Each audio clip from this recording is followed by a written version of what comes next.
Cette séquence au concept fort dont sa créatrice Eva Rock ne doutait pas qu'elle ferait le buzz et qu'en quelques mois, le son du jour deviendrait une des phrases les plus recherchées sur Google.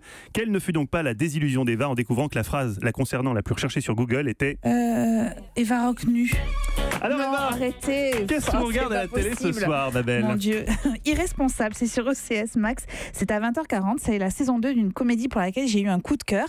L'histoire de Julien, il a 32 ans et il vit toujours chez sa mère. Maman, tu t'arrêtes là, hein? Bah, je peux pas m'arrêter là, tu vois bien. Non mais maman, stop là. Oui, oh, écoute. Stop.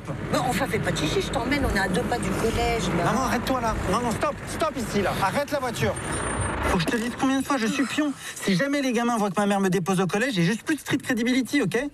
Et oui, il a 32 ans, il est pion, sa mère est collée au basque. C'est un Tanguy, mais pourtant, il est déjà père de famille parce que dans la saison 1, il découvrait l'existence de son fils Jacques. À 15 ans, le garçon est élève dans le collège où officie donc son père en tant que pion, mais aussi sa mère, Marie, qui est prof de français, ancienne petite amie de Julien.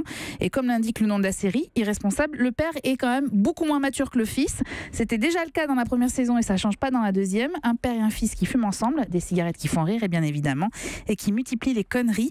Alors a priori, quand on regarde le scénario comme ça, on se dit c'est une gentille comédie française, sauf qu'Irresponsable, c'est une série extrêmement bien écrite avec des dialogues ciselés, le rythme ne faiblit à aucun moment, il y a une forme de réalisme qui décoiffe, porté par des comédiens remarquables, à commencer par Sébastien Chassagne dans le rôle du père et Théo Fernandez dans celui du fils. Un coup de cœur que je ne partage malheureusement qu'avec les gens qui ont OCS, hein, mais pour ceux qui l'ont, allez-y, regardez ça, vous allez vous marrer. Et c'est pas du chiquet parce que Eva a vraiment passé toute la matinée à rigoler très très fort, m'empêchant de me concentrer sur la préparation de cette émission. Bien sûr.